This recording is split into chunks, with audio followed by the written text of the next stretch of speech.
Hello my dear students, इस video में हम समझने वाले हैं मुग़ल एम्परर हुमायूं के बारे में। इसका जो टाइम पीरियड है वो 1530 से लेकर 1540 तक देखा जाता है। मतलब कि इन 10 सालों में उसने यहाँ पर शासन किया था। इसका पूरा नाम नसीरुद्दीन मोहम्मद हुमायूं था, जो कि बाबर का सबसे बड़ा बेटा था। बाबर के बाद ये राजगद्दी पर बैठा और उसके बाद इसने पूरी तरह से अपने शासन में राज करना शुरू कर दिया। हालांकि देखा जाता है कि जो बाबर की टेरिटरी है, बाबर का जो शासन है वो इधर उधर फैला हुआ था, तो उसको समेटने में, उसको कंसोलिडेट करने में इसको काफ़ी ज़्यादा मेहनत करनी पड़ी।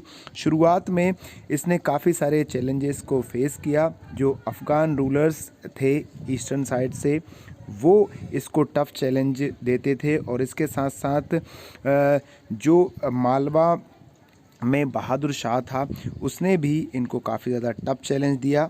अपने पूरे के पूरे टाइम पीरियड में इसने दो रूलर का सबसे ज़्यादा सामना किया। वो था ईस्टर्न साइड में शेर खान का, और मिडिल इंडिया, गुजरात और मालवा क्षेत्र में बहादुर शाह का। दोनों ही रूलर ने काफ़ी ज़्यादा इसको परेशान किया था। हालांकि जो शेर खान है, इसको अफ़गान में बाबर ने हराया था, बावजूद इसके ये अभी भी इनका पीछा नहीं छोड़ रहा था। और उसके बाद 1532 CE में इसकी बैटल होती है दादरा में, जहाँ पर ये हुमायूं से हार जाता है। और उसके बाद जो हुमायूं है वो चुनार फोर्ट पर कब्ज़ा कर लेता है और शेर खान वहाँ से भाग जाता है।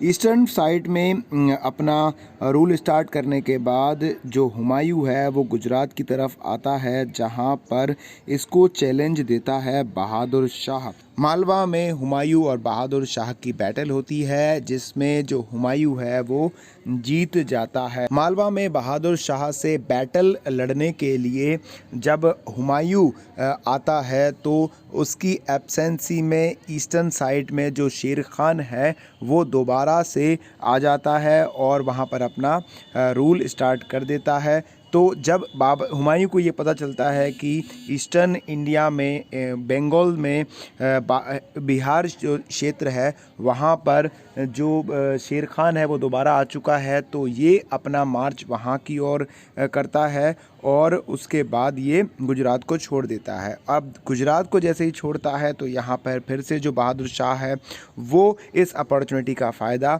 उठा लेता है और गुजरात में आने लगता है।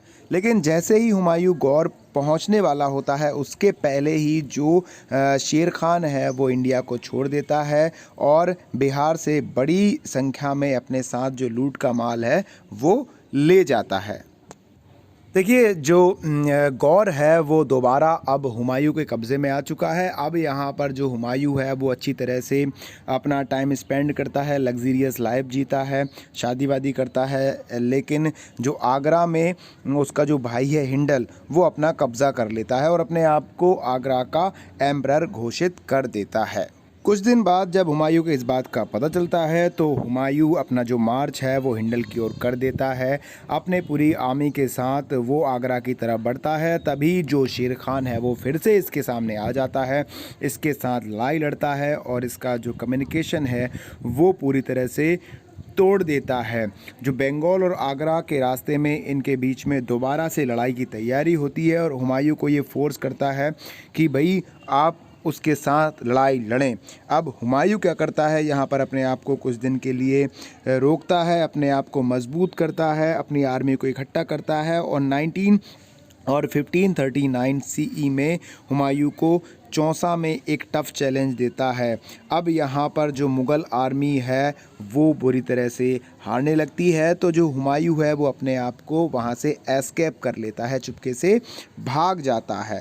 जैसे ही वो चुपके से आगरा पहुँचता है, हुमायूं अपनी आर्मी को फिर से खड़ी करता है, स्ट्रेंथन करता है और शेर खान से दोबारा लड़ाई के लिए तैयार हो जाता है। यहाँ पर अब चूँकि जो शेर खान है वो उस अपना कॉन्फिडेंस बढ़ा चुका है, आर्मी को बढ़ा चुका है और हुमायूं से जब लड़ाई लड़ता है तो 1540 में जो कन्नौज में बैटल होती है हुमायूं और शेर खान के बीच में, इसमें शेर खान जीत जाता है। वहाँ से जीतने के बाद जो शेर खान है वो पूरी तरह से दिल्ली और आगरा में अपना कंट्रोल कर लेता है। अब यहाँ पर जो मुग़ल रूल है वो अफ़गान रूल से रिप्लेस हो जाता है। शेर खान अपना यहाँ पर टाइटल शेर शाह रख लेता है और इंडिया में सूर डायनेस्टी को एस्टेब्लिश करता है।